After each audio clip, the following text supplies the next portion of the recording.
Welcome once again, class 9. This is Achilles as well here. And after completing your chapter 7, that is triangle, we will come on the next chapter, that is chapter 8, quadrilateral.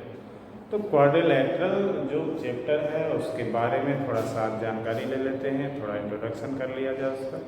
उसके बाद हम उसके जो भी theorem हैं, जो भी properties हैं और जो भी डिफिनीशंस हैं उनके बारे में हम डिटेल से पढ़ेंगे।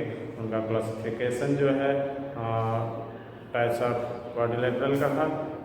टाइप्स ऑफ क्वाड्रिलेटरल क्या होता है, जो टाइप्स ऑफ क्वाड्रिलेटरल होते हैं उनकी प्रॉपर्टीज़ क्या होती है उसके बारे में हम जानेंगे। उसके बाद हम चलेंगे एक्सरसाइज में। एक्सरसाइज इसमें टोटल 2 हैं एनसीईआरटी के मैथ्स में क्लास 9 के लिए, और वो हम कंप्लीट करेंगे। तो उससे पहले हम क्वाड्रिलेटरल के बारे में जानेंगे। क्वाड्रिलेटरल तो ट्राई एंगल जो था, ट्राई मीन्स 3 एंड एंगल मतलब एंगल। तो 3 एंगल वाला जो क्लोज फिगर था उसको हमने क्या कहा, ट्राई एंगल कहा। अब यहाँ क्वाड्रा का मतलब होता है 4, तो 4 साइड वाला क्लोज फिगर जो होगा उसे क्या कहेंगे, क्वाड्रिलेटरल। ठीक है,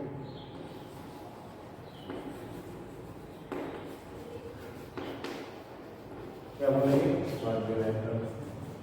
तो मान लीजिए कि ABCD क्वाड्रिलेटरल है, तो हम इसकी डिफिनीशन लिखेंगे, कहेंगे कि a closed figure form by 4 line segment is known as quadrilateral and it has 1 2 3 4 sides, 1 2 3 4 vertices and 4 angles, 1 2 3 4 angles।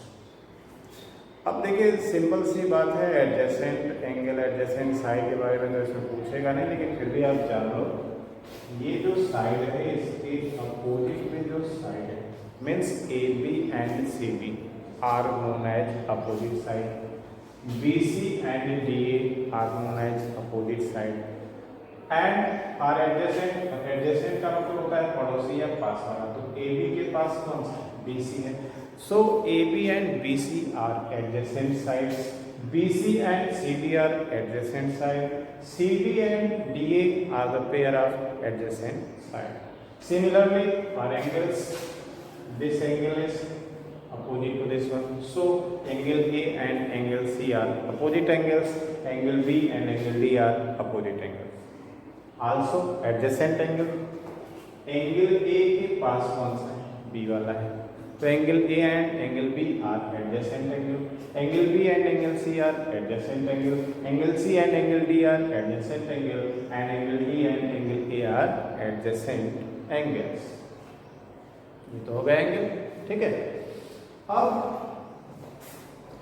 ये जो क्लोज फिगर है जिसे हम क्वाड्रिलेटरल नाम दे रहे हैं, ये इसके टाइप कौन से होते हैं और उनके टाइप्स में क्या क्या आता है। तो ऐसा हम पिछली क्लासों में भी कहीं न कहीं क्वाड्रिलेटरल आया रहा होगा, तो उसके बारे में हम बताए होंगे, आपको क्लास 8 में भी बताए हैं और हाँ क्लास 8 में तो डिटेल में बताया, उसके पहले भी अगर आया होगा तो बताए होंगे। तो टाइप्स ऑफ क्वाड्रिलेटरल,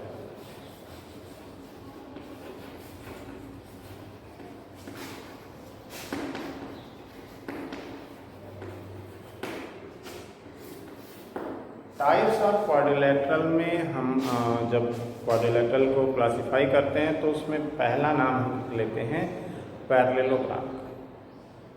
पैरेललोग्राम, हाँ नोट कर लीजिए।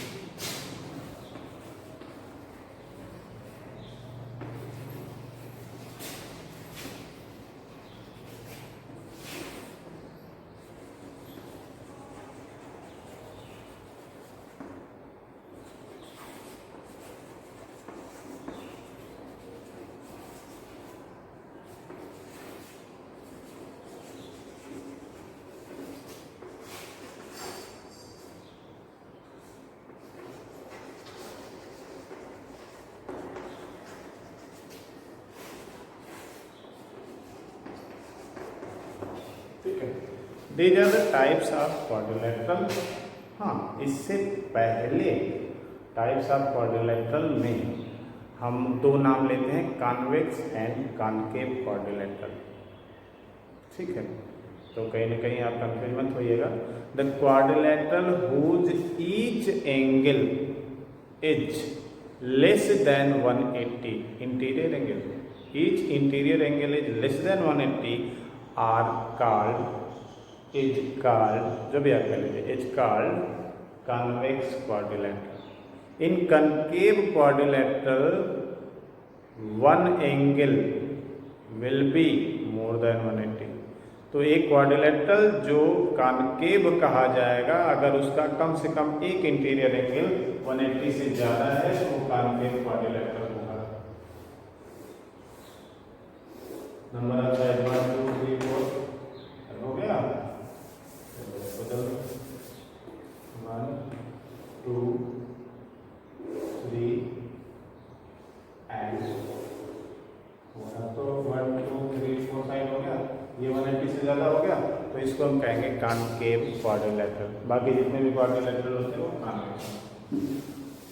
अब इसके बाद आते हैं क्वाड्रिलेटरल जब डिफाइन करेंगे, इन सभी की डेफिनेशन मैं लिखवा दूंगा, सभी की प्रॉपर्टी लिखवा दूंगा। आज केवल लेक्चर देने का मेरा मन किया तो थोड़ा आज लेक्चर सुनिए ओरली सुनिए, बस अपने दिमाग में बैठाइए, फिर उसके बाद डेफिनेशन लिखिएगा तो आपको और समझ हो जाएगा।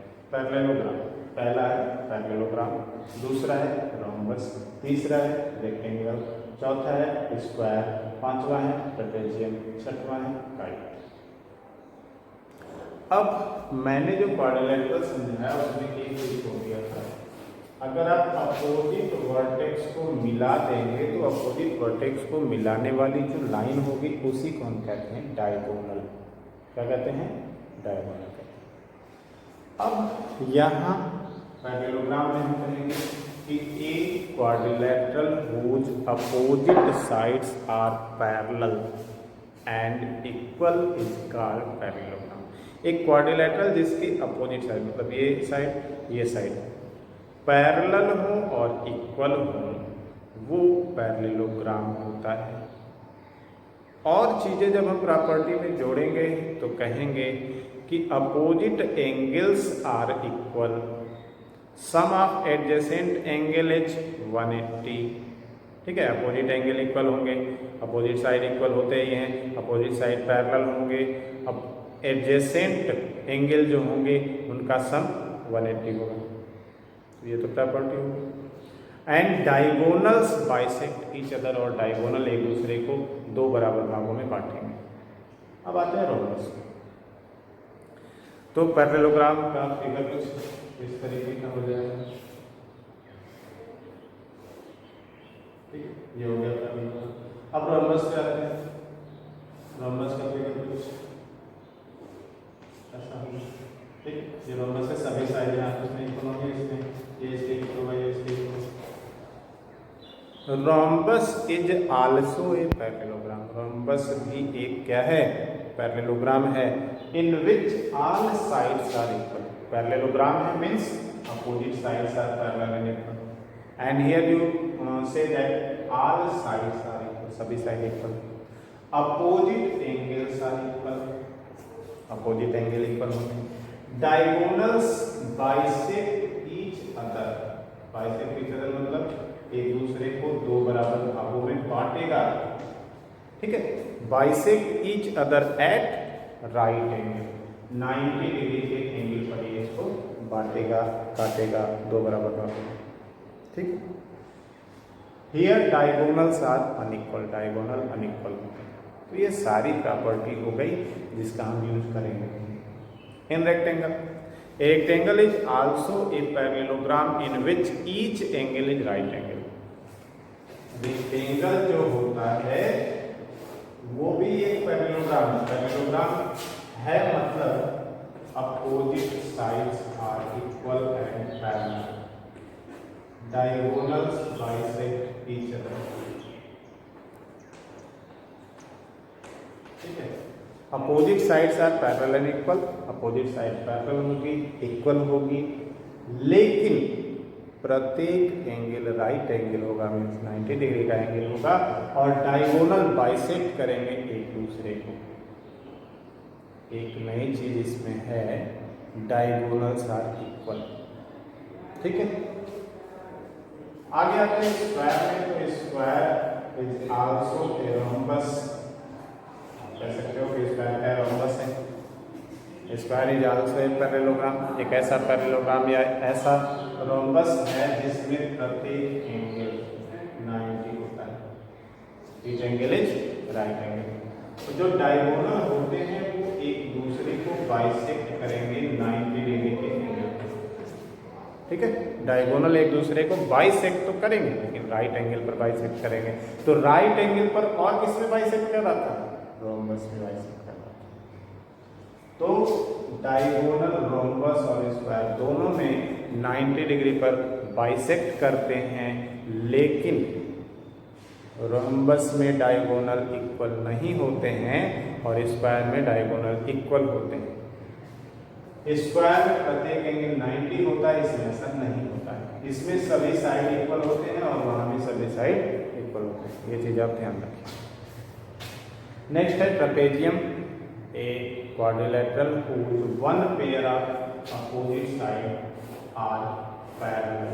बाकी कुछ नहीं होता है इसमें, ये और ये पैरेलल होगा, इक्वल नहीं होगा, पैरेलल होगा। बाकी दूसरे जो पेयर होगी वो अनपैरेलल होगी। On the basis of this property it can be classified in 2 categories, ISOCELL trapezium and trapezium. Trapezium जो होगा उसका एक पेयर अपोजिट साइड का पैरेलल होगा और अनइक्वल होंगे unparalleled side, unparalleled side equal नहीं होंगे। अगर अनपैरेलल साइड, जो साइड पैरेलल नहीं है, वो आपस में इक्वल हो गया तो इस क्वाड्रिलेटरल को हम आइसोसेल ट्रेपेजियम कहेंगे। ठीक है, अब आते हैं काइट। काइट मतलब सिंपली आप जानते होंगे पतंग होता है।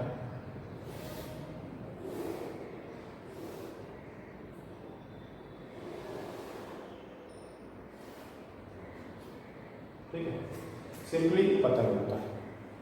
A quadrilateral whose 2 pairs of adjacent sides are equal, मतलब यहाँ ये वाला इसके इक्वल होगा और ये साइड इसके इक्वल होगा। And diagonals intersect at right angle, और जो डायगोनल होंगे एक दूसरे को राइट एंगल पर इंटरसेक्ट करेंगे, बाइसेक्ट नहीं करेंगे, ध्यान रखिएगा।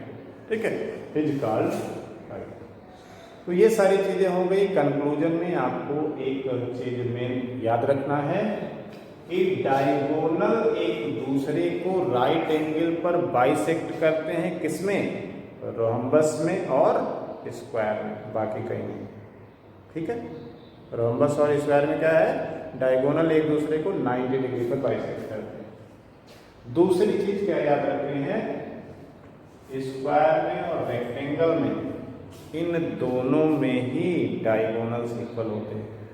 इन rectangle diagonals are equal, in square diagonals are equal. तो दैट्स ऑल। ये तो हो गए क्लासिफिकेशन, क्वाड्रिलेटरल क्या होता है उसका लेक्चर। अब इसके बारे में हम डिटेल में पढ़ेंगे नेक्स्ट वीडियो में। Thanks for watching and please like, share and subscribe. लेकिन लाइक सब्सक्राइब का कोई चार्ज नहीं लगता है और आप लोग करते नहीं हो। करोगे ऐसा लाइक सब्सक्राइब तो प्रोत्साहन मिलेगा, हो सकता है और बढ़िया से पढ़ाएं।